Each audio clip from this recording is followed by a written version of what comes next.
In Minnesota, we are in the girls' semifinals. California Current taking on D.C. Rogue. Emmy Fitzgerald here with Sarah Lord. And Sarah, we look at the seedings, number 3 Rogue versus number 17 Current. But there's a little more experience on this California team than what it might look like. Absolutely. Both DC and California had a string of years where their mixed teams were really loaded up with all of the talent, trying to go all in on winning a mixed championship. And last year, Rogue, a lot of their top players came over to women's, and they made a great run where they beat Seattle for the first time in YCC history en route to a finals loss to North Carolina. And California had a similar narrative where there's a bit of a condensing of a lot of the top female players into the women's division. So they may be seeded 17th, but there's a lot of big game experience on this roster, including some players who, when they were about 15 years old, won, or I think were finalists in the YCC finals for mixed. So a lot of experience coming in from the California Current side as well as DC Rogue. So trying to see who will be pulling first, but what kind of energy then do you think this really brings a semi-final match? What should we expect to see right off the bat?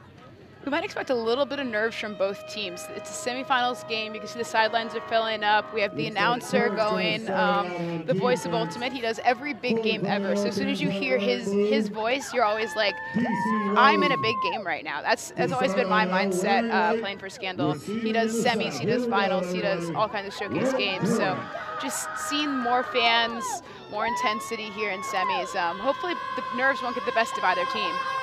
So the first pull is underway. Rogue will be on offense to start off. The pull went just out of bounds on this near sideline. And it looks like a 4-person cup is being set up here by California.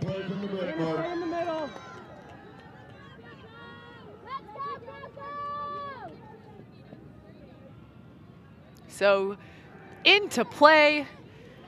First point of this semifinal match. DC working in and out with their handlers in this 4-person cup. Anna, keep pinching in, you're fine.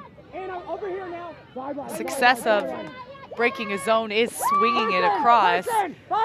Will find some opening through the middle, so California will crumble one-on-one to the end zone. And that's a block right off the bat.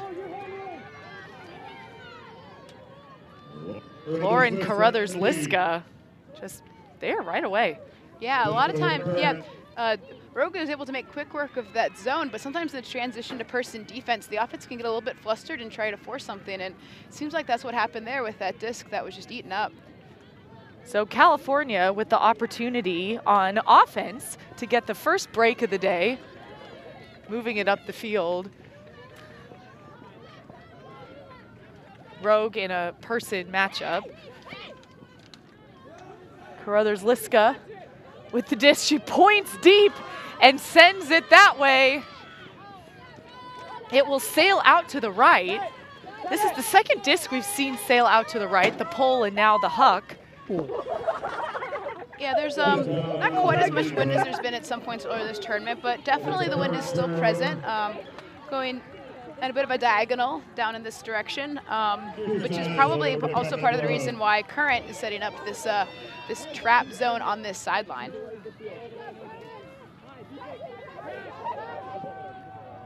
So over the top of the cup and straight through. Youngst with the disc, middle of the field. She'll reset it. And there's a turn. Looks like maybe a little bit of nerves coming into play here in this first big point of the game. Another huck goes up. There's space in the end zone. And California Current starts with a break. Kara Burks with the goal.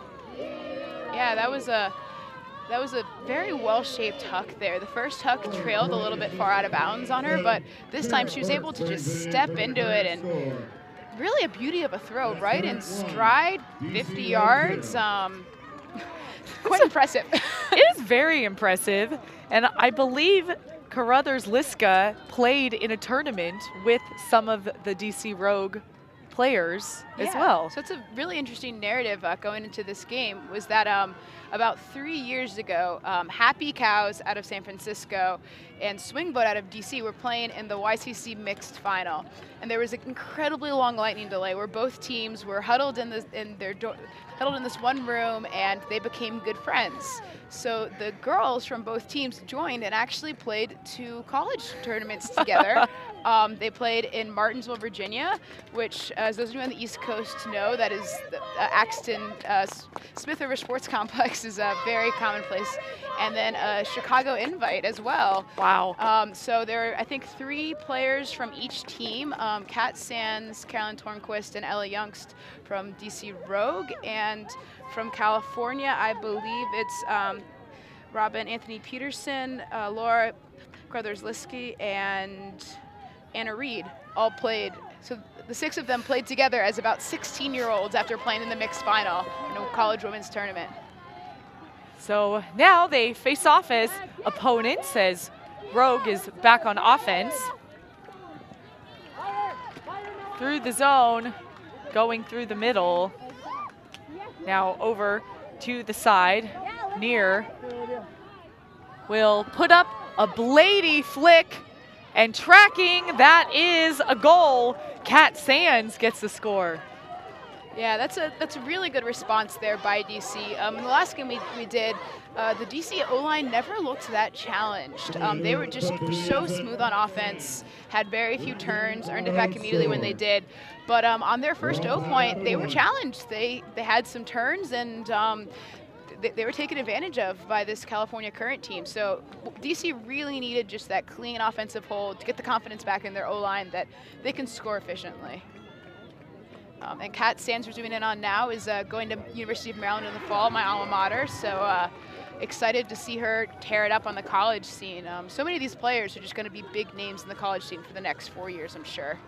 That's what's so exciting about watching this YCC division, and having covered YCC last season and then also covering the college championships this past spring in Milwaukee, looking down the roster saying, wait, I remember her, I remember him.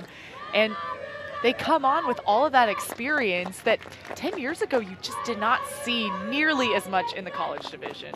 Absolutely not. I didn't know what a disc was until my freshman year of college. And these players are already, playing in streamed games, traveling across the country to play big tournaments. Really impressive. So we're tied at 1 apiece. Current picking up. Beerson underneath to Carruthers-Liske. Continue, Anthony Peterson.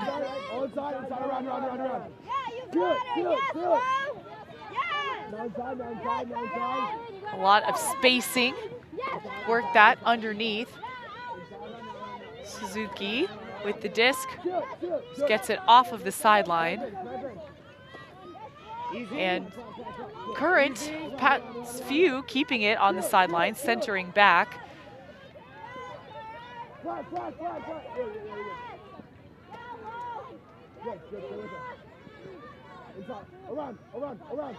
And a pick was called. Kind of saw the pick and was just sort of counting down in my head until we heard it called. There it is.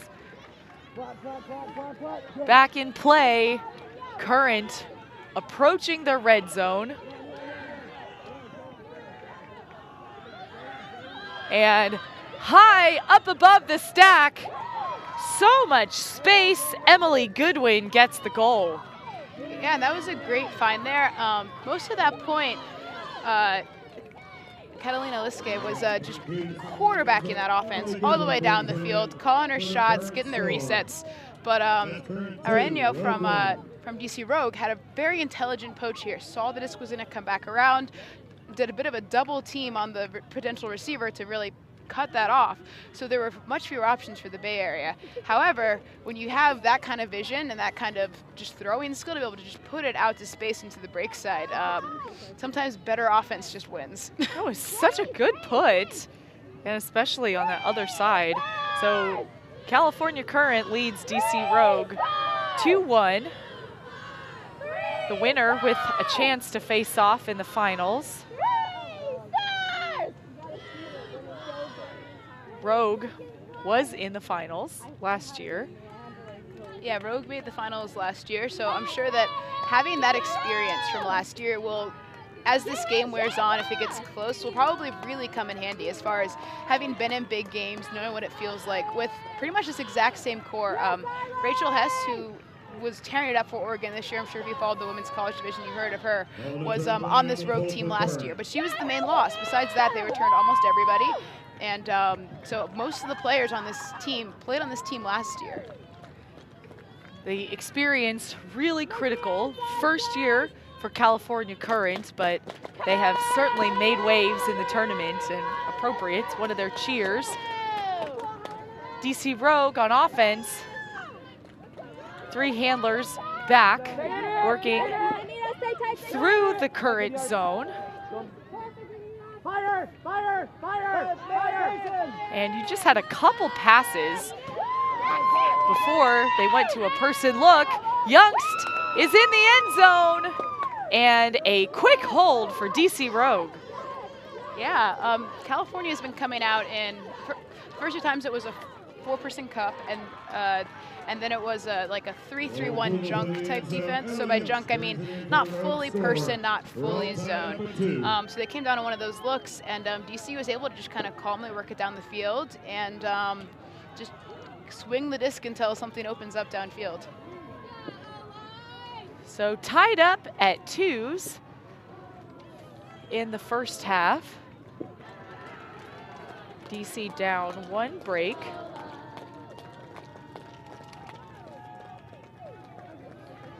It'll be interesting to see what kind of adjustments DC makes here to Carruthers-Liskay. So far this game for California, she's been the player that's really stood out to me as far as a dominant handler, kind of as a field marshal on the field. So we'll see what kind of adjustments Rogue can make to maybe try and take her out of the game and see if the other 6 can beat them. Last point, the other 6 did beat them, but I think that's where they're gonna want to try and see for Rogue. I think they'd roll the dice with that. Nice, Liv. So there's the pull. This time Carruthers-Liskay will not field it. And the first throw is incomplete. Alston will pick up for DC. Underneath Rattleman with the disc. Quick dish. Continuing up the far side. This will get the game back on serve.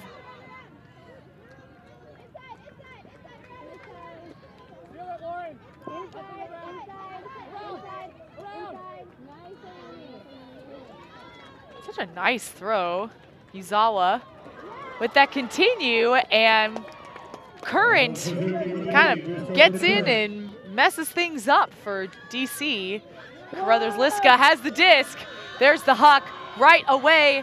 A running receiver, but maybe the timing was just a little bit off. Yeah, it's been interesting that California has moved Carruthers-Liskay downfield to have her be the initiating cutter so she can catch the disc under, look downfield, and have way more options. So looks like that's been their offensive adjustment so far.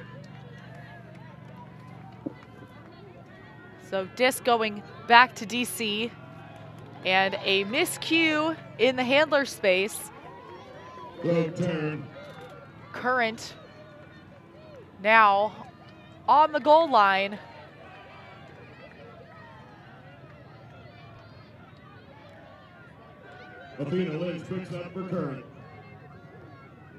Lynch right up the line to Anthony Peterson.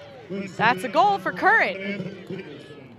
Yeah, not quite as clean as Current's first offensive point, but I mean, one thing that you saw Current do there, I'm sure that that was a good deep throw that they made. Good decision, just, you know, a little bit too far in front. But when you make those kinds of deep throws at a breezy scenario like this, fields maybe getting a little bit muddy by this point in the weekend, it's a lot of times not a bad option, you know? Rogue had an unfortunate miscue here on the goal line, but then San Francisco got a short field. So that was, so even though the huck was incomplete, I think the huck was a big part of setting up that eventual score. So they maintain the lead. They have 3-2 over Rogue. I think Rogue did prove there that their D-line offense is pretty impressive. They were really working. They got about 2/3 of the way down the field, had some good flow, a little bit of miscommunication, disconnect quite where they both expected it to be when they got close to the end zone. But I think Rogue's D-line offense has shown they have the potential to break. California's D-line offense did break, sure they could certainly do so. So I think we're in for a pretty good struggle here between these two teams. And when you have a longer point when you're on defense, that gives your O-line a chance to rest as well. So you work it all the way down, you don't get the break, you're still doing your job. Although Carlos Liska has not gotten a break yet this game, I don't believe. No. I'm not sure she will. We'll see when Rogue starts to do the same and starts crossing over players like Tornquist, Youngst, Kat Sands.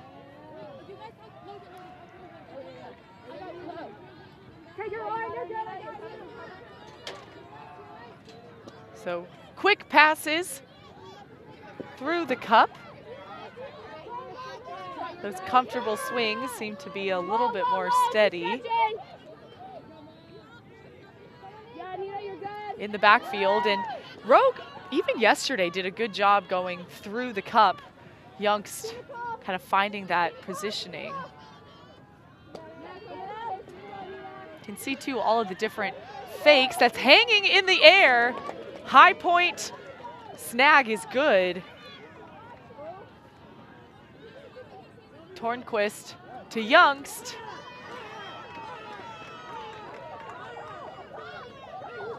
Youngst had a little more time since she didn't have a mark initially, but she'll get that off. Back to Tornquist.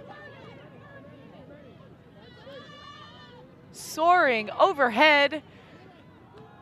A pass outside the end zone, and just not quite at the angle for Youngst to get it. Youngst looks a little disappointed herself she didn't make a big bid there.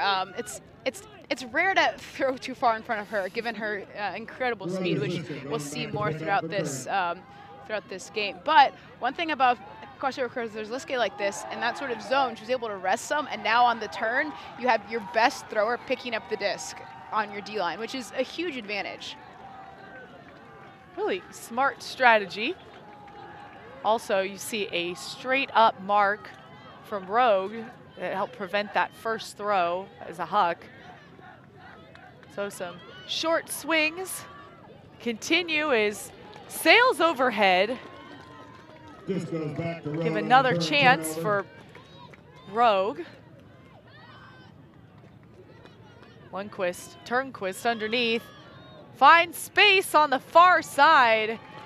That is a score for Rogue and another goal for Kat Sands.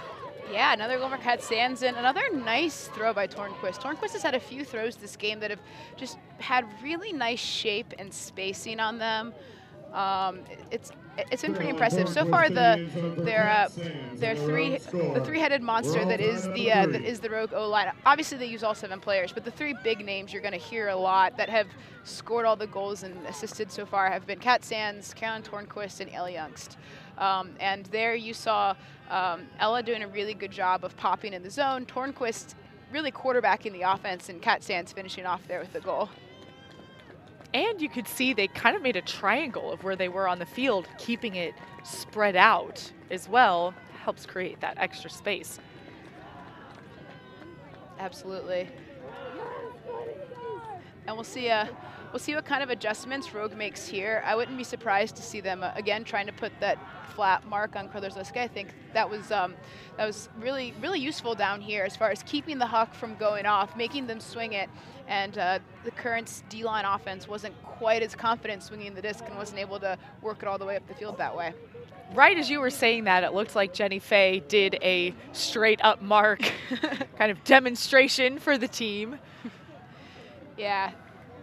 Jenny Fay knows what she's talking about, so. Let's go, Rogue! I want this break! Current underneath, Carruthers Liska with the disc.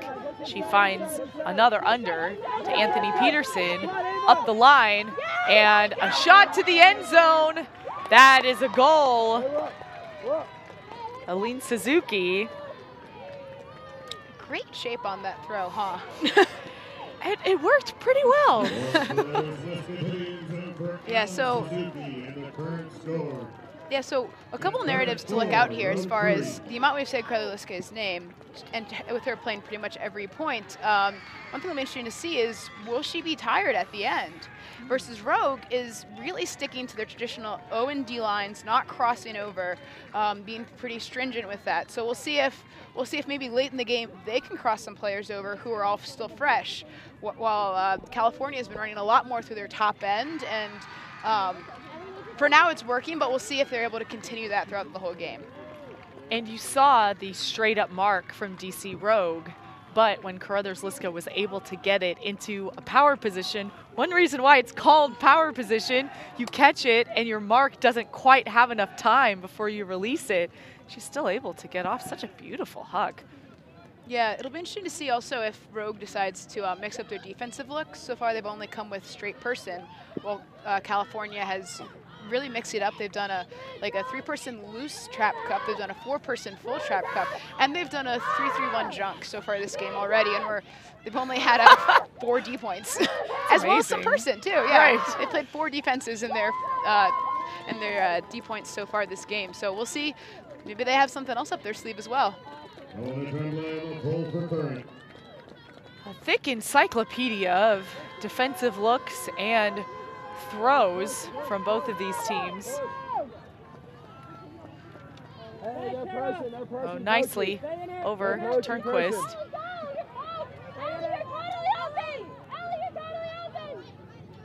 And it is a zone look, but it's still slightly different. Yes, this is what I would call an umbrella defense, where everybody is playing person, but the 3 handlers are helping each other out.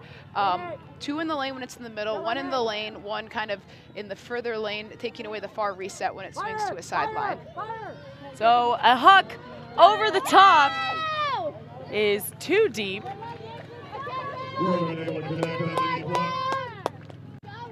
And this is, and that really is a bit of a D for that 3-person cup, right? They might not have put much pressure on any of those resets, but as a handler, you just get antsy, right? Every time, another swing, I want to score, I'm done with swinging.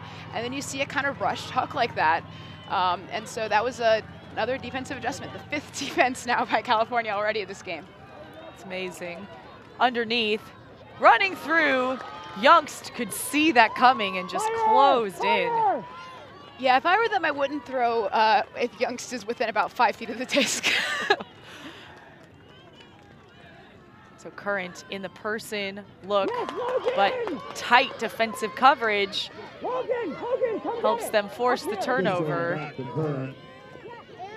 Reed, she'll reset it over to Gade. Bearson underneath and just tips off the hand. So another chance for Rogue. Find Youngst underneath. A pick is called, but it doesn't look like it affected the play. Helena, heads up. Now around, all the way. There's Sands on the near sideline, looking to get that off. She will.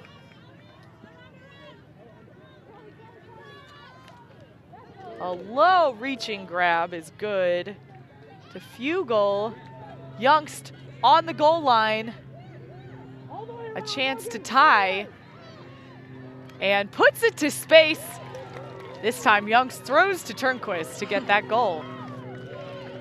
Yeah, that was really good patience there by Youngst on the goal line. Her first few looks weren't available for her. Looks to her reset. Reset isn't giving her too much. And you could kind of just see that chemistry, right, between Turnquist and Youngst. Like, the stall is getting high. Just go somewhere where I can put it out to space to you. And I know you'll, and I trust you'll make the play. Youngst and Turnquist have been playing together for so many years. They played on that swing boat team. They played on the road team the past couple of years.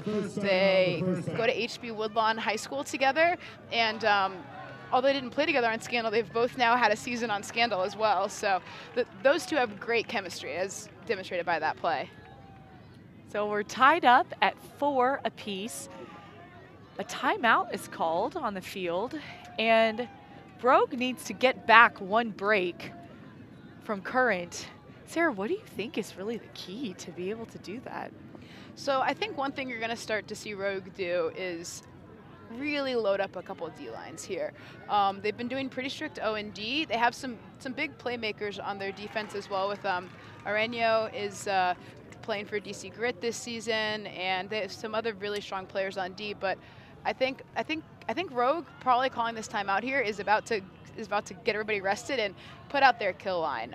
Last year at YCC's, they had a very strong offense, and their defensive line was struggling some to create breaks, and so they had to cross a lot of players over. And in the final against the North Carolina team, they just all looked exhausted. So I think Jenny Fay and company have been trying to avoid crossing over too often to keep players fresh throughout the tournament, but this is a really pivotal moment, so I think they're about to load up a defensive line here and get some of their top players on that D-line.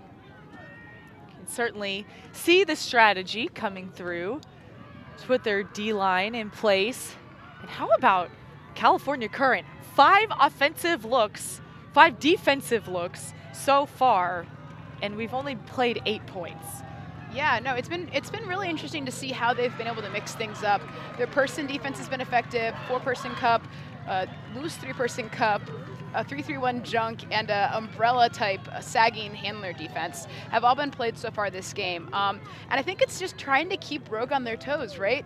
As a coach, you think, well, if they do this, do that. If they do this, do that, do this, do that. And then as a player, you're like, there's so many options. I don't know which they're going to do. It's harder for you to really mentally prepare for your offensive points. So I'm sure that's a big point of emphasis for California, saying, let's just throw all kinds of things at them and see what they do. Adjustments always really important. So coming out of the timeout, there's the pull. And I was incorrect. Rogue is playing their traditional D-line now. Probably still hoping to get a break, nonetheless. Oh, absolutely. They have some great playmakers on all the lines. So Carruthers-Liska with the disc. She's looking for that handler reset. She'll get it. Yes, Robin, you got it. Anthony Peterson back to Carruthers-Liska on this near sideline. Inside, and Lynch with the big huck, but sails a little too far out. And here's a break opportunity for this DC Rogue D-line. They got some good flow generated in their last offensive possession for their D-line, so we'll see what they can do here. You can see Carruthers-Liska is playing the last back position currently, and a bit of a, they're playing a little poachy again here, trying to help each other out, probably get some advantageous switches as the cuts come in. So first cut, Alston underneath. Hey, run through these coaches. Caught between the legs, but catch is a catch. Around. Gotta cut hard. Gotta cut harder. And throwing to space. I think there was some confusion of where the handler was going to go. So puts it into favorable field position for Current. striking up the line, but a miscue on the throw. So another shot for Rogue, but that's a tough corner over there. Absolutely. When you get close to the end zone, a lot of times it's harder because there aren't quite as many options.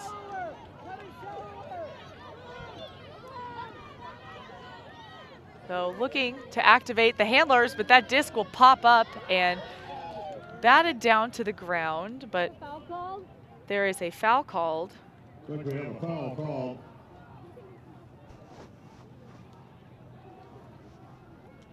There's been discussion there on the field. So I might have to say, to count that as a sixth defense there for California they've run so far. Rogue is running that the side stack offense, which is trying to keep a lot of your players off to the side of the field to create a lot of space in the middle and other side of the field, especially on this quote-unquote strong side where your players are not. And California recognized that and did a good job of poaching and helping each other out. They had like a very scripted poach for who had which lanes off of that side stack. It's amazing. So Rogue back into play, gaining yards fairly quickly, trying to keep with that spacing. Really nice angle on the swing. About midfield, and the shot is to Alston, but batted down before it can get there. April Liu. See the wind picking up a little bit as that disc just did not go as far as she wanted. So Anthony Peterson, the flick huck, but that is intercepted on the other side. Olivia Ariana with a takeaway, disc back to Rogue.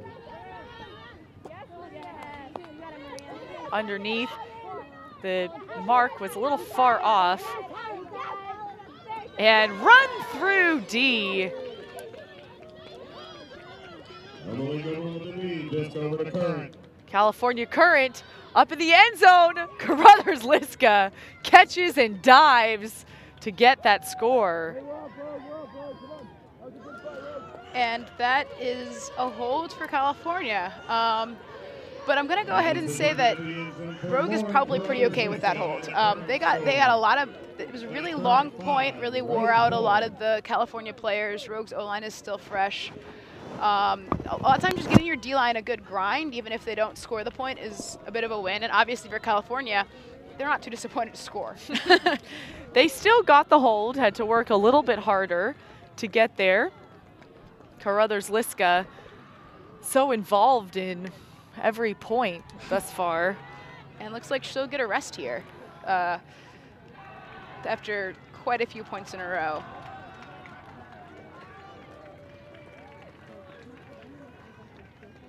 And Rogue is coming out with their standard offense here, and we'll see. Yeah, we'll see what kind of defensive look California comes up with next. I'm not sure. I thought I was done after the umbrella. I really didn't think there was going to be another one, and then really intelligent poaching off the side stack, I'm going to count as another look. So definitely. We'll see what they come up with next. I think part of the reason they've been starting off with those zones they've been transitioning in is that Rogue's pull plays have been really dominant this weekend. They have some really explosive cutters that have just been tearing it up downfield. So coming out in an adjunct type defense is a good way to slow that down. And a dropped pull gets the disc to Current. Logan! So Lynch will pick up for Current. Reed back over to Lynch as they're looking for a chance for a second break. That's high up, but incomplete. May have been a little bit of nerves there by Rogue with that dropped pull. We'll see if they can get a nice, clean offensive possession now that they've gotten that out of system a little bit. So putting that up, Mioneer running to it, and that floated a little bit longer than it looked like it would off the top. Definitely did. But this Rogue O-line defense is probably happy that they now don't have to, protect only from a few yards out. They can try and make California work full 70. So a tight person defense from Rogue, as Current is looking for those handlers upfield, but I think that was a tip on the disc. Yeah, and now Rogue has a short field to work with. So again, those Hawks going in the slightly downwind direction, setting up good field position for the offense. Oh, back into play on the sideline. Little give and goes. Up the line, and Turnquist gets the goal. And there's a DC Rogue hold. But California did have a shot there to get a break. California is still up 1 break since Rogue originally started on offense, but both offenses have looked pretty good this game. There's been a little bit of back and forth, but both offensive lines seem mostly in control on their O points, I would say. So since that 1 break, been trading back and forth. I think it's another timeout on the field. And credit the Rogue offense with the dropped pull. Sometimes that's more of a mental adjustment than anything else, but being able to play really hard defense, get the disc on the other side, and still convert from it. Yeah, absolutely. Sometimes, you know, it's just a little bit of nerves, something like that can happen, but there was a lot of good mental tenacity there to be like, okay, you know what? We dropped a pull. Who cares? We're on defense now. That's all that matters. What's right in front of me? Right now, what's right in front of me is we need to get this turn. We need to convert here. This is a big point for our team. And they did a really good job of just really clamping down, putting on a hard mark, making a throw float up a little bit for their defender to go make a play, and then getting the disc back, getting the field position they wanted, and then doing the stuff and score, as many teams call it, where you get the D and throw it right in the end zone there. I really do think these teams seem pretty evenly matched, though. I agree. We have very strong throwers throwing the Hut games, have very strong receivers as well, and then they have all of the various role players. It seems incredibly evenly matched, which is, I think, very reflective in our score, too. Yeah, absolutely. One thing that's been interesting so far is, as we've said a lot, Brothers Liskey's name, she's really made a huge impact on this game, but she seems to be kind of the premier player for Current, and she's a handler, right? She's being pushed downfield sometimes, but you can tell she's a thrower, right? That's her bread and butter. Versus for Rogue, a lot of their top players are cutters. Some of them have great throws, like we're talking about Tornquist throws, but she is a cutter. And so so in games that get a little bit breezy, a lot of times there's a slight advantage to the teams whose top players are their throwers versus teams whose top players are their cutters. And why do you think that is, for those who might not know? Just throwing in this wind can be kind of tricky, right? So if you have someone who can throw people open, who can challenge in both directions with their deep throws, challenge the downfield defenders with their breaks inside and around both, it really just makes it hard. When there's less wind, everybody can throw, right? Like indoors, everybody looks like a world-class thrower, but the wind is really what separates the good throwers from the great throwers. And I think so far Brothers Liskey has shown she's a great thrower. Yes, definitely so, as they will be, Current will be on offense.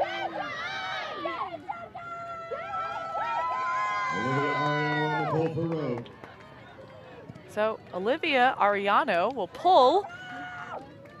And one note to watch here, Youngst and Sands have both come over to this D-line for the first time for Rogue.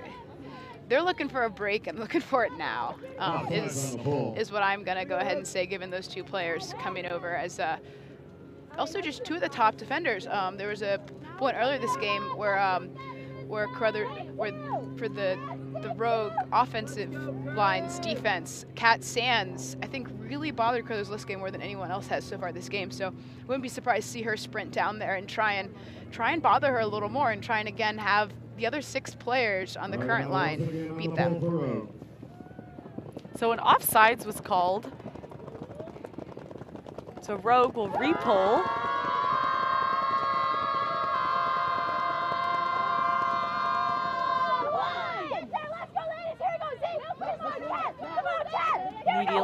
into play. Beerson with the disc.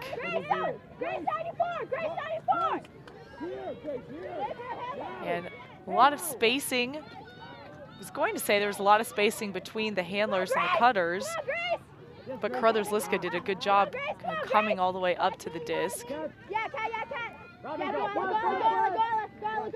can see Kat Hands that huge flat mark on Liske saying, "You're not hucking on me."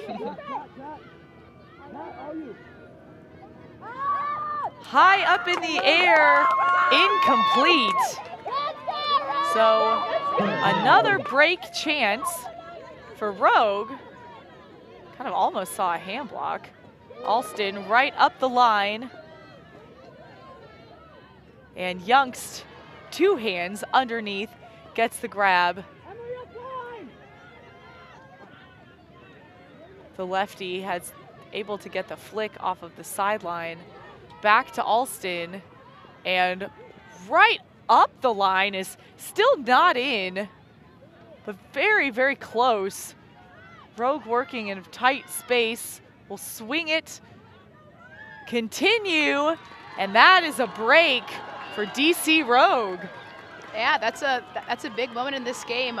You can see the Rogue coaches chose that as a moment to cross over a couple of their stud O-line players. Not that the D-line hasn't been doing a good job of working it, but I think they just thought if they gave them a little more help after the turn and a little more help on the defense to begin, they could get it in there. So I think Kat Sands was really bothering Carruthers-Liske, and that turn was miscommunication between the handler who wanted to force it to Liske and Liske who wasn't quite open. So that was a great mark there by Kat, and a good job by the DC Rogue offense of staying patient, swinging the disc. They had probably a dozen throws at least near this end zone.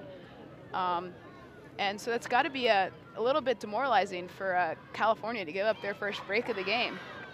So we're back on serve because DC started on offense. So they are up 6-5. California Current takes their second timeout of the half. Each team gets 2 timeouts. And they're both making use of them. I've seen quite a few timeouts already here today. And really valuable timeout as DC is within 2 of taking it to half. The winner gets a berth to the finals. So let's take a look at the path that these 2 teams took. Rogue beating Bell, that was on our live stream. And then California Current beating Texas Tango. To get to here, on the other side of the bracket, it's the defending champions, Warhawks, versus Seattle, who have been perennial champions in the past. What are your predictions, Sarah?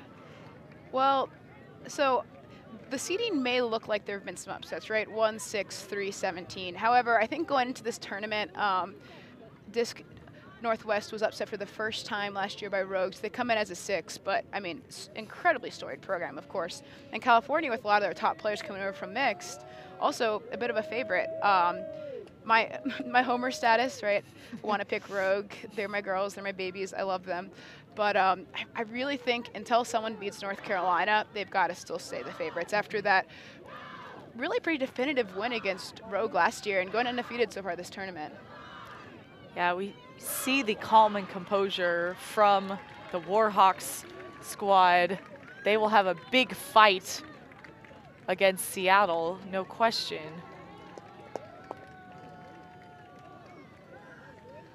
As we have quite a game shaping up here, coming out of the timeout. You can see the high-level skill of the players, even on the pole, kind of thinking about how they want to adjust the angle of the disc. And you see here Nisley, who's been one of the main offensive handlers, crossing over for this deep point, going slightly downwind. So a person look from Rogue, Mokapati on the near sideline. It was good separation from Beerson to get open. Carruthers-Liske up to Anthony Peterson. Suzuki now with the disc. Anthony Peterson leaving her feet. So much calm and composure. And that's the shot to the end zone. And the layout catch is near the sideline. So it's ruled a goal. We're tied back at 6s. And there's a couple really impressive layouts at that point. Let's get another look at this one, right near that sideline. Disc fading out of bounds, making sure she tries to toe the line. Oh, and she did. Wow, that was from this direction, I thought it was a good catch. Seeing the replay, that was a great catch. That was an NFL level toe drag as she is falling out of bounds and hanging on to the disc. Yeah, I mean, sure to keep that one toe on the ground. And ultimate, all that matters is your first point of contact once you stop rotation on the disc. She did a great job of catching the disc high, stopping the rotation, and keeping that 1 foot on the ground with the toe drag to keep that in bounds. And that's quite the play right there. That's an elite club level play, at least. And what's so difficult about that is, and I know we've talked about it for a while, but I think it's worth another point, is that she's having to think about catching it, laying out, and staying in bounds all at the same time, because some players will have a phenomenal catch, but the first point of contact is out of bounds. It's really, really great work. Yeah, that was a great job there. And also a really nice catch by Anthony Peterson as well. That layout to save possession on the swing was what set that great layout just for the goal up to begin with.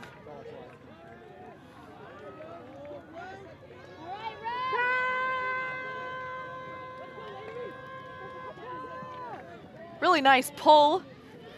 See, Knisley is back on the field with the O-line. Collinson with the disc. Over to Turnquist. She'll continue it to Sands. Logan in the middle, Logan, in more. And on to the far sideline.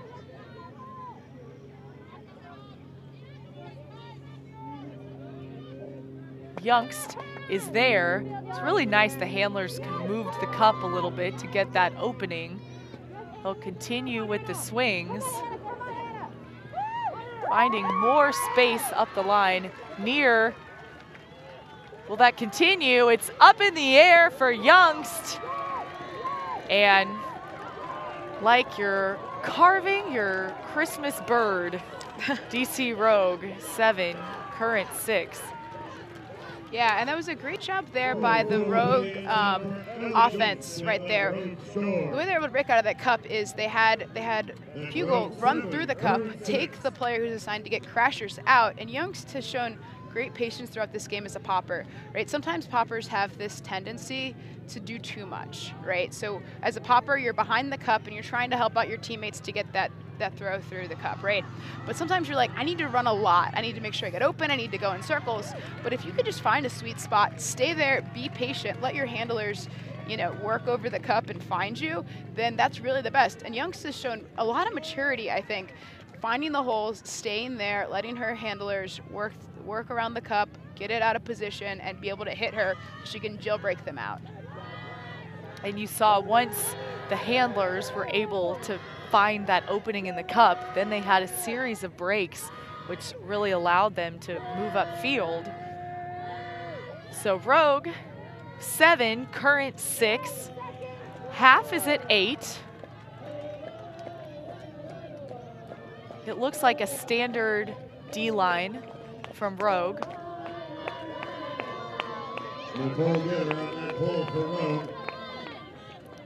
Carruthers-Liska will catch the pull and get that over to Beerson. Now up the line to Lynch. You have 3 cutters deep, but they'll swing with the handlers.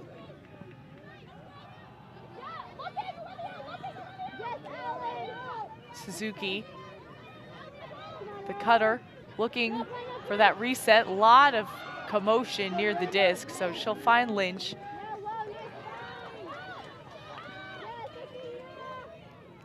And a big flick up in the air, intercepted.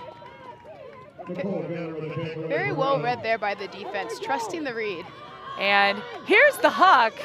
It's near the sideline and sails over the family and friends, their line of chairs. Yeah, maybe a turnover, but I do like that look. Big huck all the way across the field. You have your tall receiver going with a couple of steps. Good decision, just the execution going downwind. Not quite there on that one. And then, unfortunately for Rogue, luckily for Current, the disc went out of bounds rather quickly, it looks like. So it's coming up to about half field.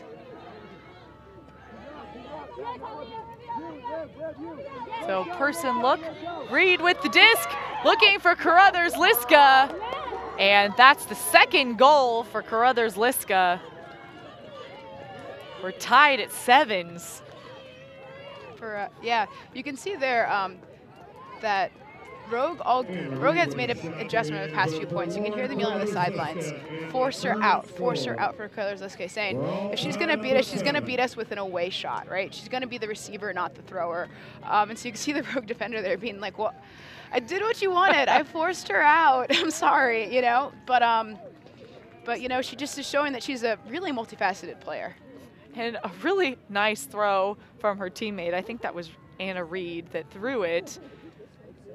So they are showing the depth. So now we're tied at 7s. The next team to score will take it to half. And we've been doing a little poll, Sarah. In Europe, they call 7s Galaxy Point. What's your take on Galaxy Point? I don't love it. Yeah, no, that I hadn't heard that before, but after Worlds, it's really been the trendy thing to call it, I guess, since a lot of Europeans have brought it over.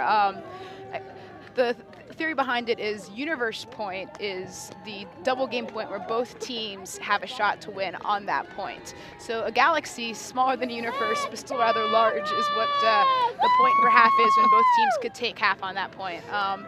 Personally, I think it's interesting just because it's, you know, it does matter as far as when you start off on O and D is predetermined for the second half, so you can get kind of a double break almost in a way.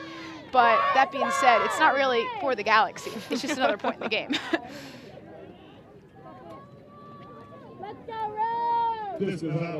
So the disc landed on one of the tents out of bounds, slid off to the side. Looks like it went out of bounds really quickly. They're gone about 2/3 the way up the field already just from the pull.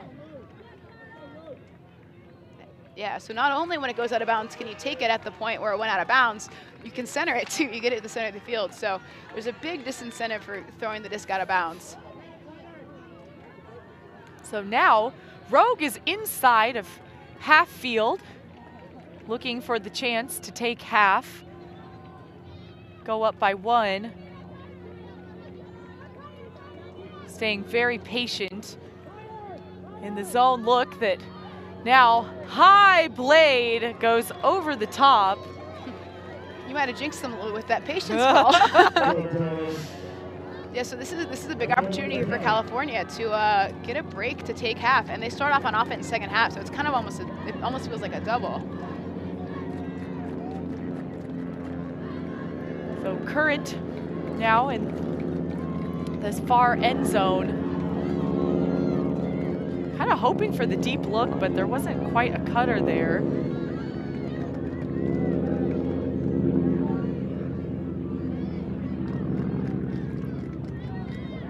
Moving up the sideline, incomplete. Now about midfield for Rogue. Nicely picks up.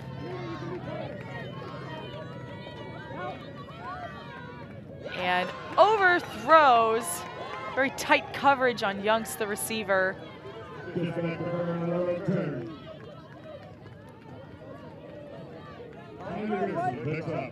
Beerson with the disc for Current. They'll do some dishes and off to the sideline. So we saw some nerves in the first point. I think it's a little bit. Both teams are very eager to send it to half. They've had a couple turnovers apiece.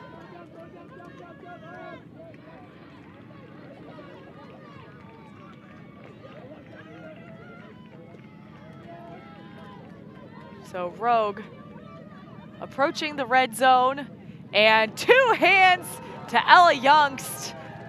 They will maintain their offensive hold and take it to half. Yeah, that was a bit of a messy hold there for Rogue, right? A few turns back and forth each way. But in the end, they were able to punch in the point, and we're on serve going into half. So 8-7, DC leading Bay Area. When we come back, we'll talk a little bit about the first half and get ready for the second half. It's a close one. The winner looking to advance to the finals.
We fixed the design flaw here.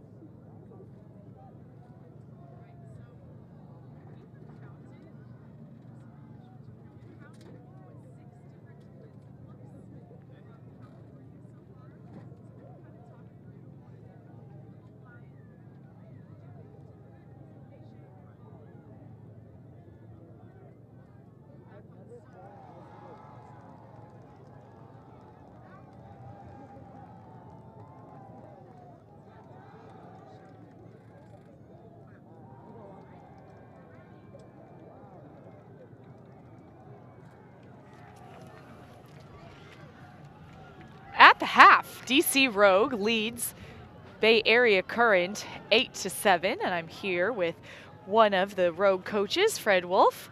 Hi, Fred. Hey, it's good to be back.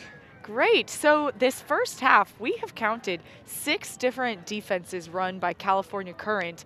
How has your offense really had to adjust and work through all those different variables? Yeah, so that's, first of all, news to me. 6 is pretty impressive. I think most of them don't really put a lot of pressure on our handlers on our horizontal movement, which is cool because I think we're really good at being patient about that, and we have some players that are really good at finding space in the middle, kind of like against the grain of a cup or a wall type defense. So I'm pretty confident in our O-line against whatever gets thrown at them. So, what have been some crucial plays or some players who you think have really stood out so far in this first half? I think it's everyone, man. I'm really impressed with the depth of our team. I think everybody, top to bottom, has really stood out this weekend. And I think we crossed over once in that half, and that was only like 2 players. So I really trust everyone in this team to make the plays to get the breaks. And I think the floodgates are going to open pretty soon. So this is their Rogue is vying for a repeat trip to the finals. What is the mentality that you think will help the girls get there? Do we have another game today? This isn't it? It's just not. No, for real.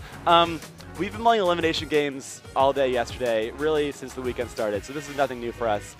We just woke up. It's another day of Ultimate, and that's how we're doing it. All right. Well, good luck in the second half. Cool. Thanks. That's Fred Wolf with Rogue. They lead Bay Area Current in a close one, 8-7.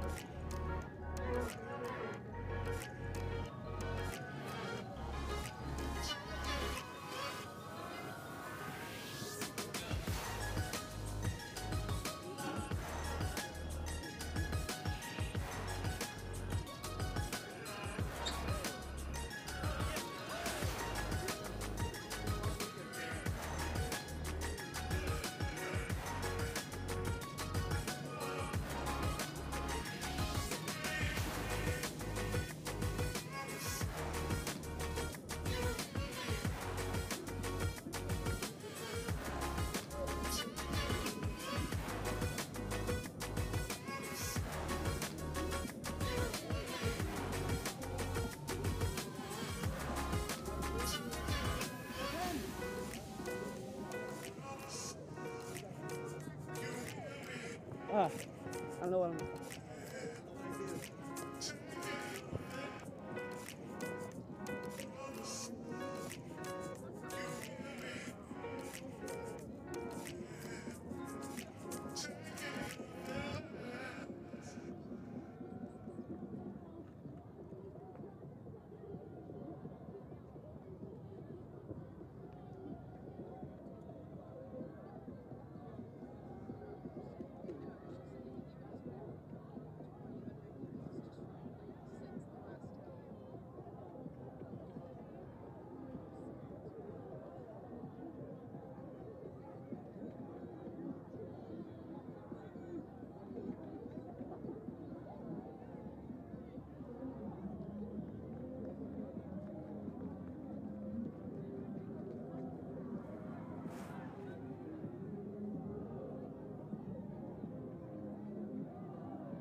no D3. It's no D.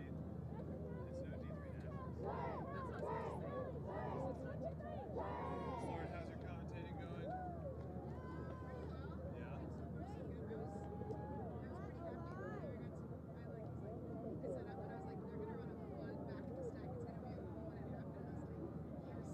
That's huge. That's huge. This game is awesome. This game is thrilling.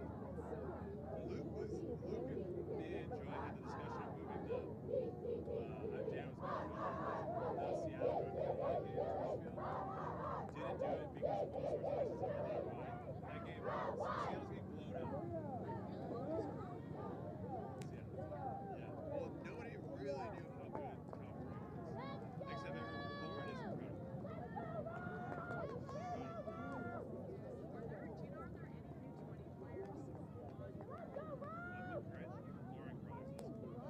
nobody really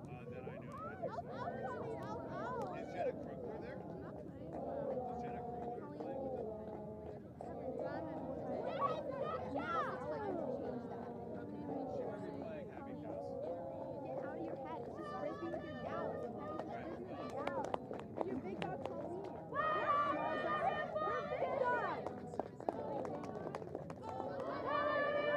I'll see y'all later.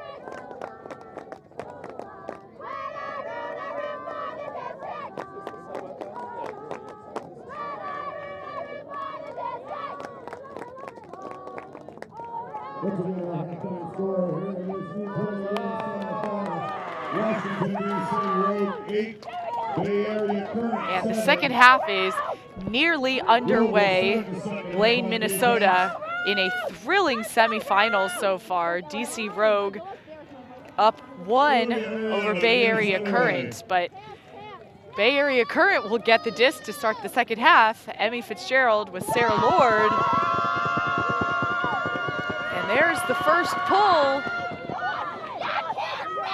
Carruthers Liska, a name we've said a lot so far, fielded the pull and over to Beerson. The first year team out of the Bay Area, just causing quite the stir as in that tight handler movement, Rogue gets the D. Ava Jones will get the D and pick it up. Over to Alston. And incomplete. Yeah, a bit of an unfortunate drop there from Rogue, but we'll see if they can get another turn here. And we'll see if this California Current offense can maintain possession. They find some space with Suzuki.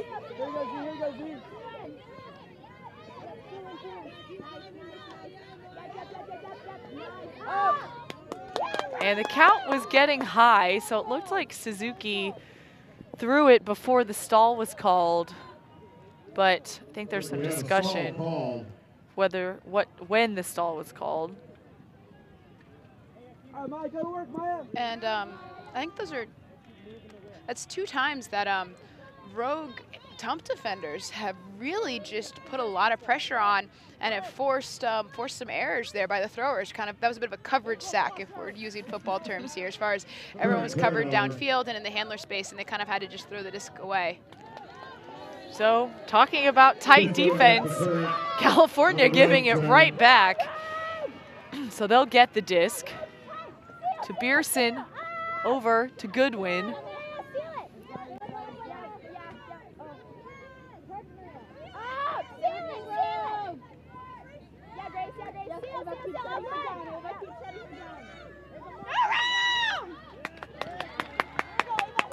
Point block, but a foul called.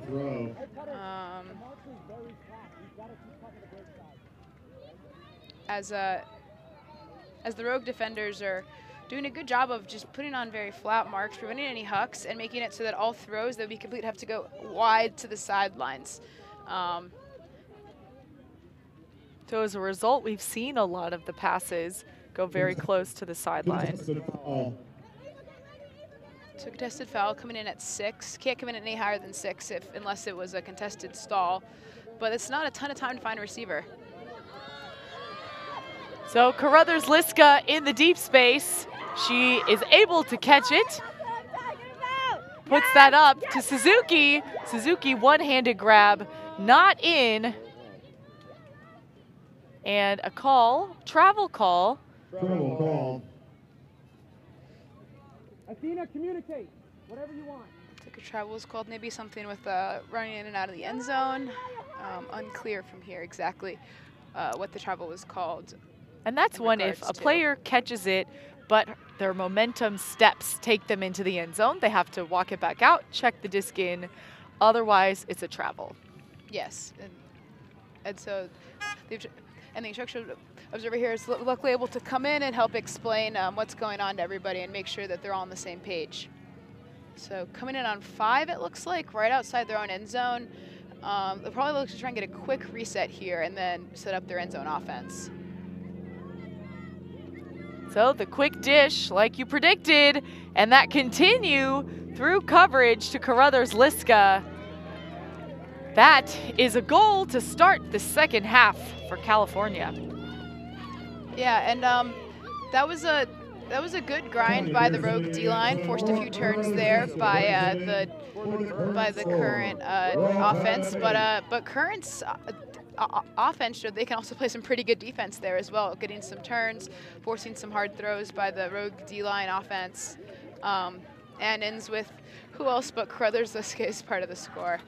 One interesting note, we mentioned earlier in this broadcast, for those of you who are just joining now, that a few of the players for California Current and a few of the players for DC Rogue played on mixed YCC teams that met in the final back in 2016, I believe, and maybe 2015, and they befriended each other during a long lightning delay, and the girls from the teams went together and played in a college women's tournament, 2 of them actually, and some of the players that did so were Ella Youngst, Kellen Tornquist, Kat Sands, Carruthers Liskay, Anthony Peterson, and Anna Reed. So seeing their familiarity with each other throughout this game is interesting, and now Carruthers Liskay, Youngst, and Tornquist are all going to be competing together for U19 Worlds coming up in a few weeks here. And we've seen a sprinkling of those players all across the division. So that's the wonderful part of the sport, coming together and playing, also facing against each other, as Rogue with 4 handlers back, working it through the zone. See that big fake right away from Collinson to move the cup around. Continues over to Sands.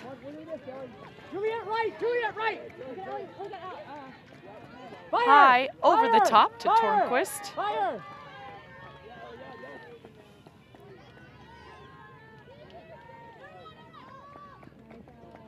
Youngst underneath, immediate continuation, and shot to the end zone. One-handed grab is good.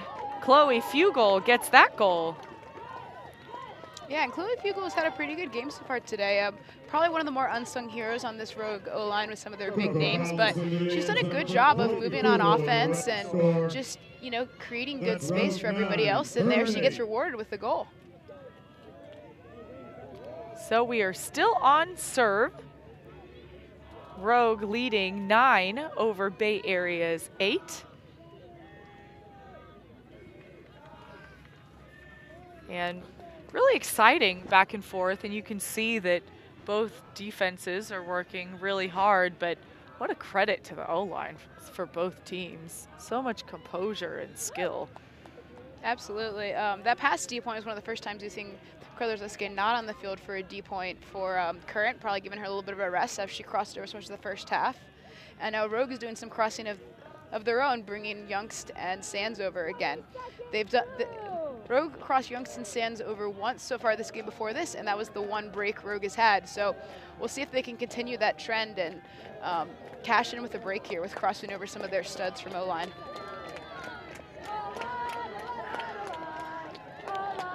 We have a great sideline presence from both teams. And in Ultimate, there's not a bench, a literal bench like some other sports. So the players move on both sidelines. They really help as the pull landed on the line. So if it lands out, and whereas the line is out, they can take it in the middle at the brick mark. No, it can be out. It can be out. And we're seeing a Kat Sands matchup on Carruthers Liskay again, which was been a really fun matchup to watch so far.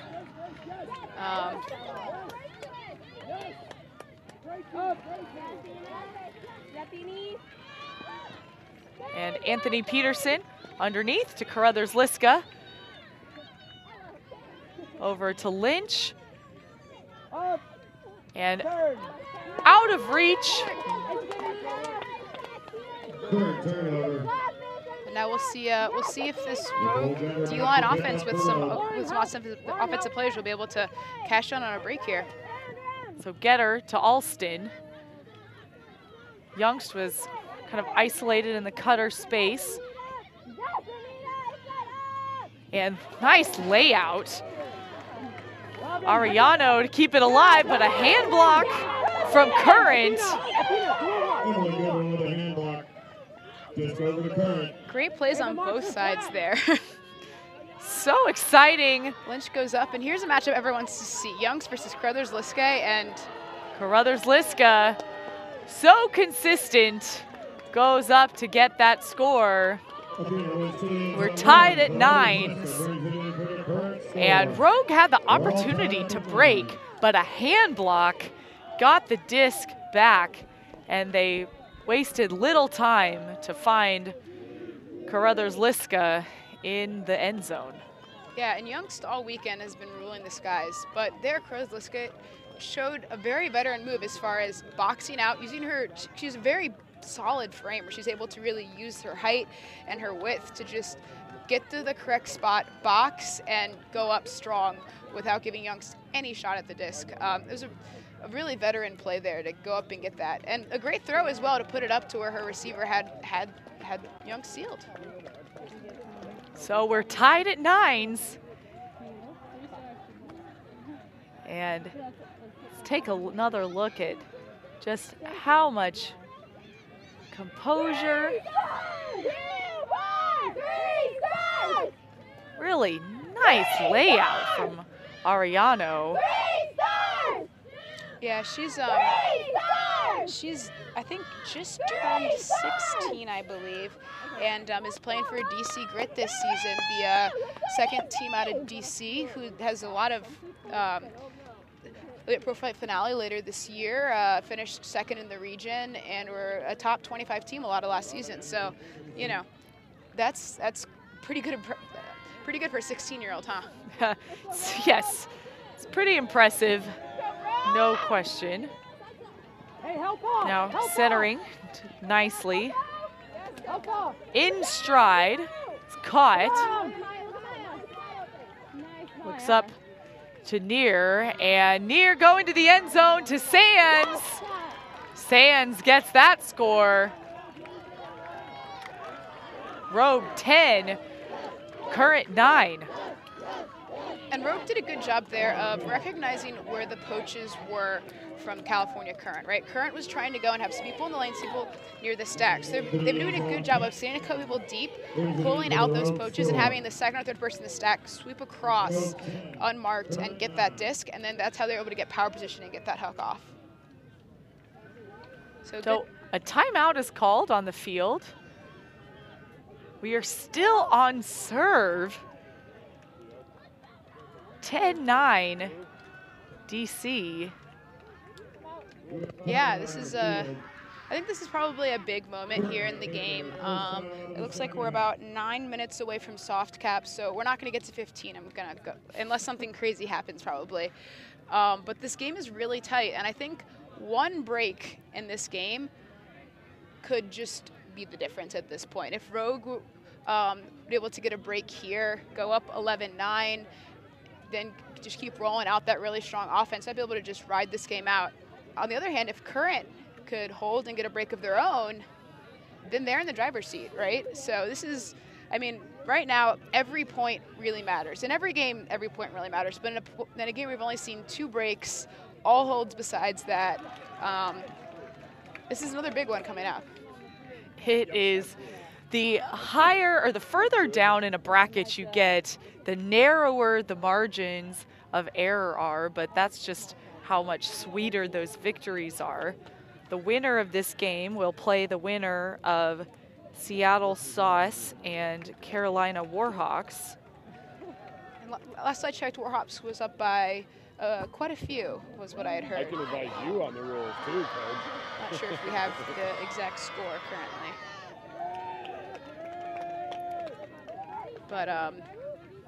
But yeah, if Rogue is able to hold on, looks like we would potentially get a rematch of last year's championship if Warhawks is also able to hold on, or if Disc and Y can make a bit of a comeback, reestablish their winning ways of what they've had for every year of the tournament before last year. And it's amazing too how consistent, where you have North Carolina and Seattle, the DC area and the Bay Area, and how that translates really well to who we saw in the ICC divisions in the semis, also across the men's, women's, and mixed. Yeah. Each of those cities were also represented. Yeah, the women's semi was also DC versus San Francisco. Although I'm personally hoping that the DC has a better outcome. I mean, they already have a better outcome than we did. The game is already a little bit closer. Very exciting.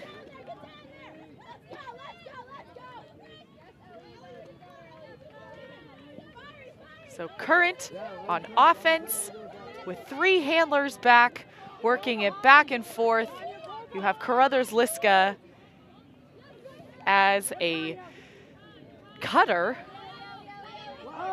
trying to get it to her, and they do have a couple cutters going deep. That'll work downfield. That'll work downfield. And nice reaching catch for Lynch to catch it. And it's floating in the air, knocked down by DC. Great heads up D there to see the disc go over and not let San Francisco have another play. So inside of half field, Turnquist back handling with Alston.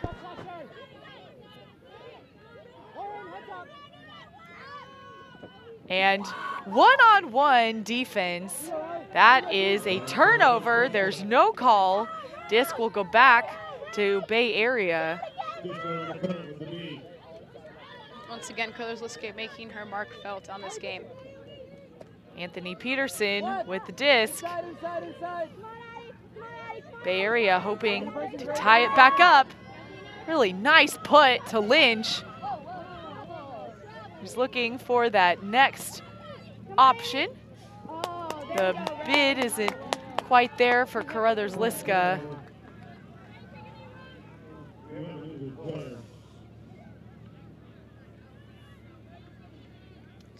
And she's played nearly every point. It looks from here at least like she just got the wind knocked out of her. So hopefully that's all it is. Hopefully nothing more serious. She's obviously a big player for the San Francisco team. But also, you just never want anyone to get hurt, you know, especially not the youth players. So a substitution will be made. And Rogue will make a substitution as well. Ella Youngst coming on from the DC side. It will be DC disc. Arellano pick up.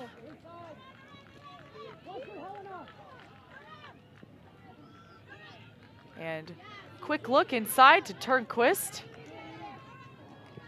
To Arellano. And the huck up in the air, but more of a positional punt. There wasn't really a cutter. Yeah, I'm not sure if she thought someone was going to be going deep in miscommunication or if she just wanted the wanted them to set their defense. But Rogue has a few of their offensive players crossed over on this point, and San Francisco is going without their stars so far this game in Carruthers-Liska for this potential offensive hold. Anthony Peterson with the huck, looking for Suzuki. And Ella Youngst gets the first hand on it. Suzuki tries for the second, but no good.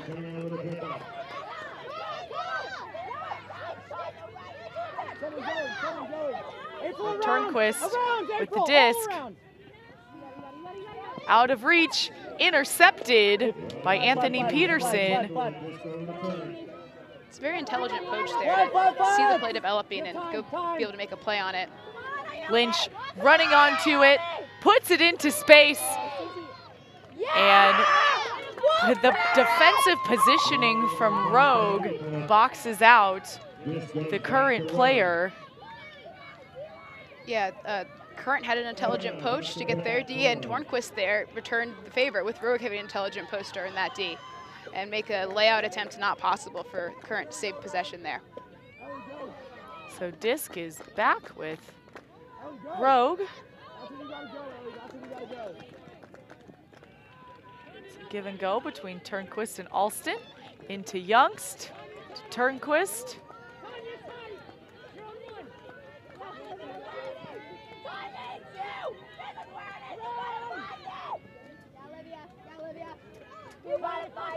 And there's the hug over the top and incomplete.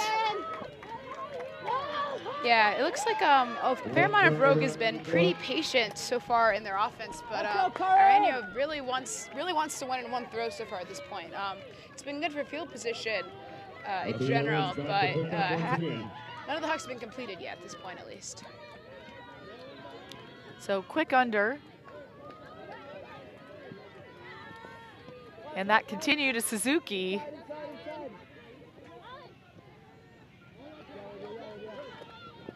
And a late bid.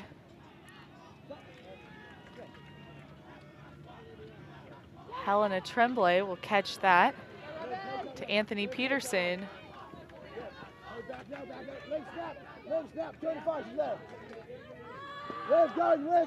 Lynch looking for Tremblay in the end zone.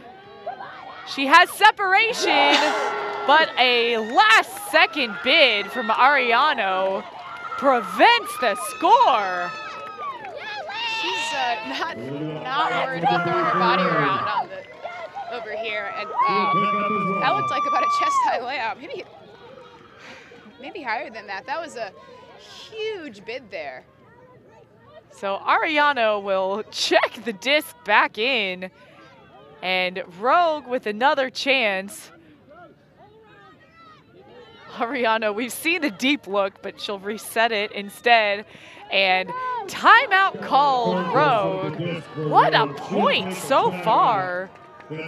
Yeah, this has been quite a back and forth point here. And it looks like soft cap is gonna go on. So whoever scores this point +2. So we'll either be playing, there it is. We'll either be playing a game to 13 or a game to 12, depending on who scores this point. Really long soft cap point. But yeah, so this will be an interesting back and forth battle here. This is a very big moment in the game. For Rogue, they have a lot of their offensive players crossed over onto the D line, trying to get this break. If they don't get it, their offense is going to. She bid from shoulder high. That was such a good bid. I lost my train of thought entirely. That was an amazing bid there. I've been helping out some. Been helping out some with grit this year, and already I was just. I remember one of the first times I was just like, wait, who did that bid? That was insane. We'll see it again one more time here. And credit to Tremblay, she puts 2 hands up, but how about Ariano?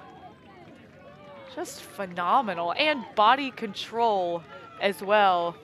She had kind of the late bid earlier, but yeah. that was pretty textbook. Yeah, no, that was very textbook. And here it'll be interesting to see what kind of defensive looks San Francisco comes up with after all of their defensive looks they've showcased so far this game. They've been running more person defense lately, partially because it's been such back and forth points. But it looks like they're in a bit of a poachy person look with the outsides. So Youngst with yards underneath.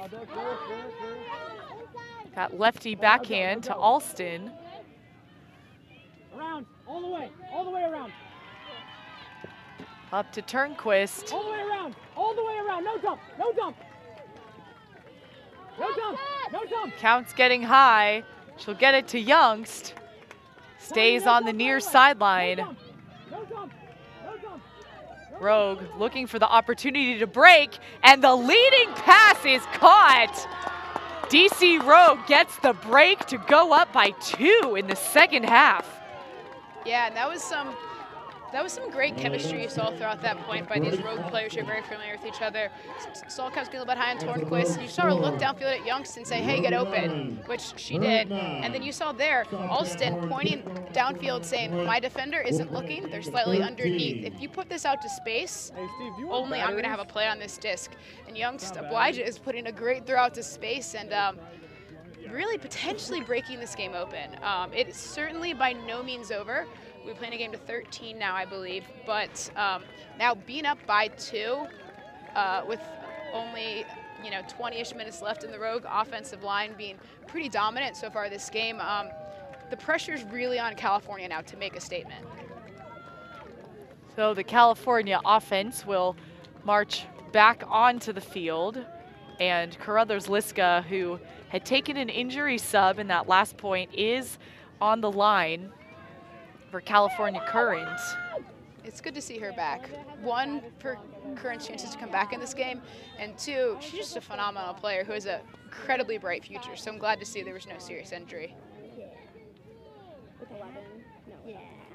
So now the time you see is to hard cap, and as Sarah mentioned, it will be a game to 13. And just in such incredible fashion, Rogue able to get the break, but California Current just showing also how strong they are. I mean, very tight defense. Absolutely, they lost Coach Liskay. Rogue had a lot of their top players from offense crossed over, and they still, Current earned a lot of turns at that point. So on the near sideline, Liu with the disc, up to Okapati, continuing to Anthony Peterson. Get it off the line to Lynch. That continuation, really nice swings, but a pick called. Pick called.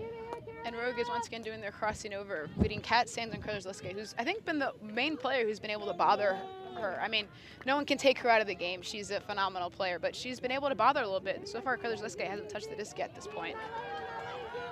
A lofty defensive assignment. Anthony Peterson continues to Carruthers Liskay, and without hesitation, Bay Area gets their 10th point. Rogue still leading by 1. She probably heard me and said, yeah, no one bothers me on defense. I'm going to score this point. And you know what? That's what great players do sometimes. They're like, you may have had to take an injury, things may be going on, but when your team needs you, you're there. And she's been doing a great job of that all game. So now Rogue's going to trot back out their O-line. A lot of the players from the Rogue O-line were on that marathon point earlier for defense. So we'll see if any of them look at all winded, but I think at 16 they're probably going to be okay. They should be, at least. And the weather is nice and cool. The temperature says about 71, and it's not humid at all, so that makes it feel even cooler. Yeah, the wind has died down, slightly overcast. Pretty ideal ultimate weather, I would say.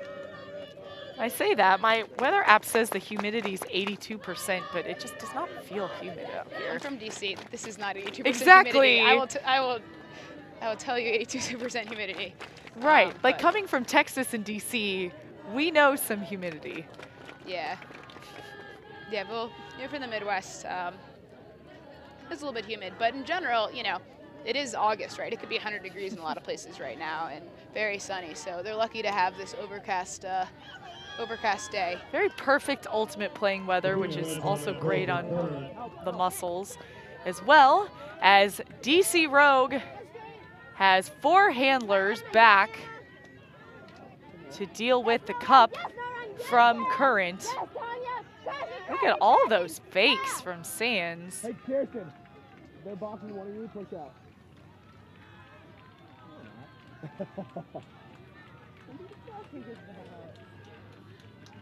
Looks like there was some sort of foul call as Fugel tried to crash into that cup there. Not sure if the offensive or defensive player called the foul. Sorry, not Fugel. That's Coco. CC call us. No nicknames. So short, small passes to crash the cup. Looking to throw around. They call that a dump swing. You dump it out of the cup and then swing it across. I need a middle. I need a middle. I need a middle. That continues over to Near.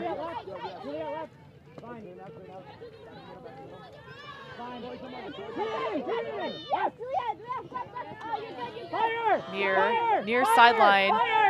Finds an opening in Turnquist. Now Current in the person look. Turnquist breaks the mark.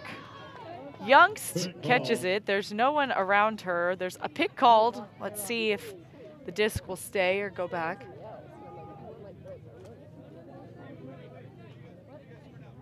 So there's a bit of confusion as to who was guarding who and what the picks scenario is.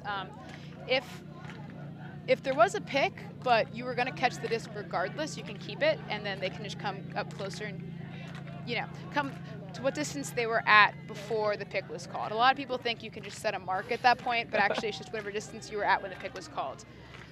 So there's still some discussion, a bit of confusion, I believe, as far as who's guarding who, when exactly the pick occurred. Right before that, Current was transitioning out of the zone into the person defense, so sometimes some of that confusion will happen. Yeah, yeah. They were leaving that zone look, which I'm going to point out after we see this play out was another defense that is different from before. Youngst, right, going on the sideline, looking for the continue. That little lefty backhand. Front cone is Turnquist. She'll throw to a tiny space, and that's a score for Rogue to keep that within 2. Yeah, and that was, I believe that was yet another defensive look there from California. They were running their 3-person cup, but I think what they were doing is they were a person defense on Knisley, who has been the big thrower so far this game for Rogue. And the Rogue players that all have phenomenal throws, obviously, but are more traditionally cutters, like Kat Sands and Caroline Tornquist were the ones actually working over in that cup, as Knisley was downfield. So that was good recognition by them to send Knisley downfield, to get her out of the way with that extra person, and just letting their cutters with good throws work the disc around the cup. So Current takes the timeout. It's a game to 13, so Current must score here and then get a break to tie it at 12s. Rogue can get a break, or they, I guess, potentially let Current score and then get the hold, but I mean, that's easier said than done, as we've seen some just phenomenal play so far. Yeah, so essentially at this point, Rogue has 3 chances to win, right? They can break on D, they can get scored on and hold, they can get scored on, get broken, and they'll still have a shot to hold. So Rogue is really in the driver's here now with this 12-10 score, game to 13. Not to say California doesn't have a chance. They definitely do. They have generated some good pressure on Rogue's offense so far this game. But for now, they're probably talking about, okay, we're down. I know we're down, but you can't win it all in one throw at this point, right? This point is all we can do is score this point. All we can do is catch this throw the next throw. That's all we can do for now. So let's play really patient offense, which has gotten us here. We've only been broken twice this game, right? Our offense is very good. Let's do that, and then we're going to worry about defense. Then we're going to go all out and try and get a D. So I'm sure for now they're just preaching calmness at the moment. Calm and composure. You take it 1 point at a time. You take it one pass at a time, but you also, if you don't have the disc, you're anticipating the next pass too. So I'll put a little disclaimer by that. Absolutely. So yeah, we'll see. And Rogue has crossed over Youngst and Tornquist for this point. I think they want this game over. They don't want to let California get any momentum and come back in this game. So California Current have hands up to say that they are ready to play some offense. A trip to the finals at stake.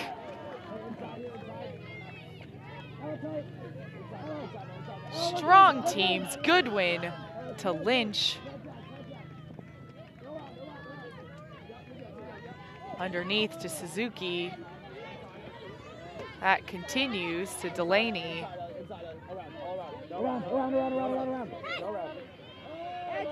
Carruthers-Liskey has the disc. 2 receivers to the end zone. It's caught. There was a pick called. I believe there was a pick called as the disc was about to go up. Maybe a foul call. Looked like Tornquist kind of motioned someone pushing her. For now, we're just kind of having to guess what they mime. It's a game of charades that we're playing from the booth, but we definitely know the signal to go back, so it will to Carruthers-Liskey.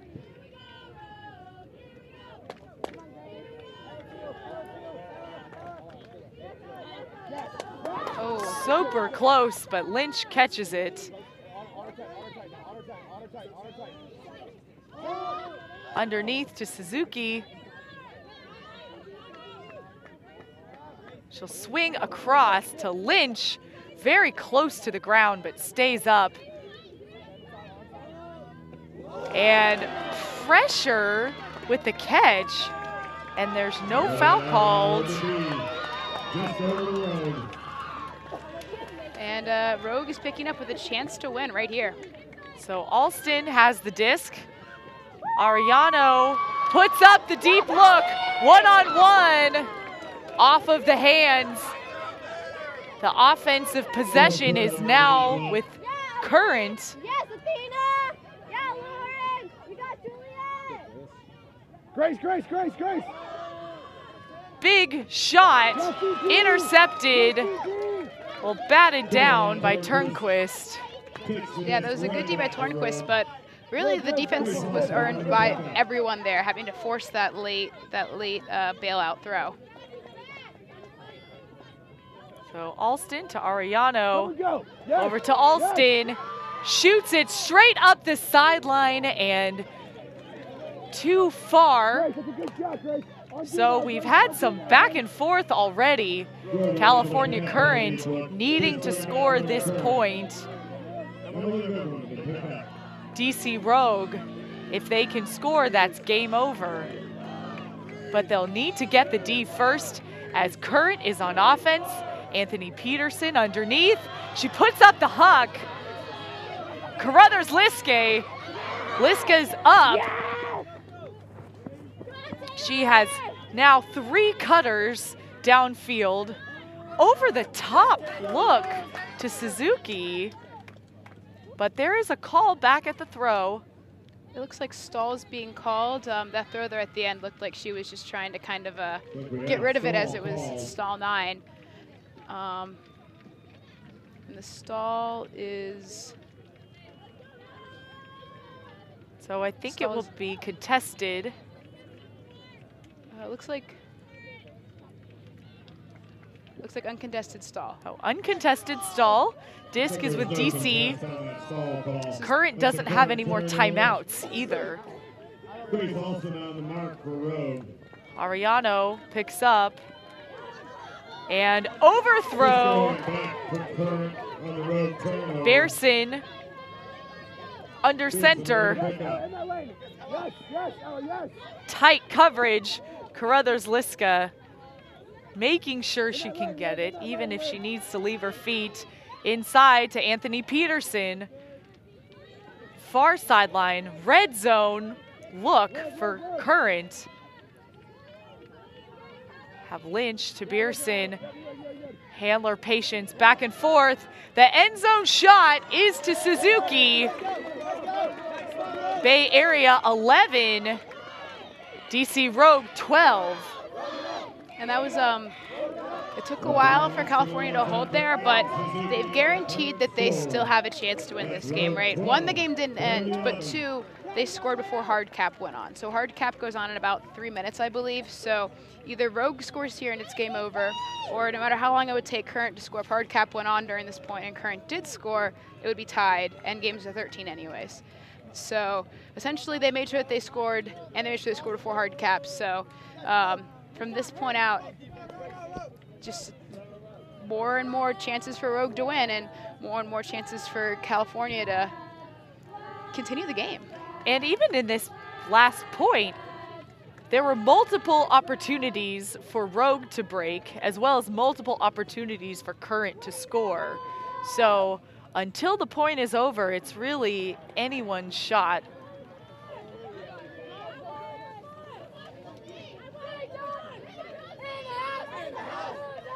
Yeah, and here I'm sure the Rogue coaches are just saying, relax, our offense has been broken once total this entire game.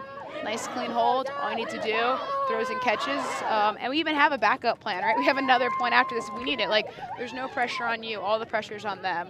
And California coaches are probably saying, everything you have right here. You know, this is elimination, this is game point, this is the hardest defense you can play in your life. So nicely picks up. Some quick movement, looking for that from Rogue. The inside look to Fugel.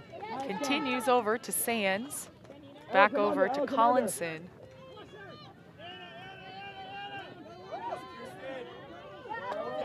Youngst open underneath. She sees Sands upfield. A near D from Anthony Peterson, but Sands catches it up the line to Nicely. And looking to the end zone. Oh. Bounces off the palm of her hand. Just out of reach for Tornquist. She seemed pretty close to the back line. Unclear if she was going to be able to have enough time to make the play she wanted on it before going out of bounds. That was some good flow by Rogue, but I just think the pressure throughout the point by California is what caused that mistake in the end. So good defense by California. And now they have a chance to extend the game. This is their chance to force Universe. If Current can score here, it'll be tied. It's a game to 13, but the first pass incomplete. Nicely walking up to the disc. Rogue red zone. Youngst just shy of the goal line, but running to is Turnquist. And that is a score and game and a trip to the finals. And you know what? That feels a little bit fitting there for the final goal to be Youngst Tornquist, huh? They both put their impact on the game from the very beginning. But that's not to take anything away from this California team, right? They came in as the 17 seed and were fighting tooth and nail to the very end with the team that made it to the finals last year. Great game by both teams. So very hard-fought battle as DC Rogue will have their second consecutive finals appearance in this YCC U20 girls division as they beat Bay Area California Current 13-11. And you're right, it can't be understated. Bay Area came in the 17th seed and will finish either third or fourth in this YCC tournament. Just some thrilling ultimate action so far. And now we get the matchup everybody wanted, right? The rematch of last year's finals, DC Rogue, North Carolina Warhawks. Two really good programs back, running it back again. So we will sign off for now. For Sarah Lord, I'm Emmy Fitzgerald. This stream has been produced by Fulcrum Media, presented by USA Ultimate. Thanks for watching. Stay tuned for the finals coming up in a little bit.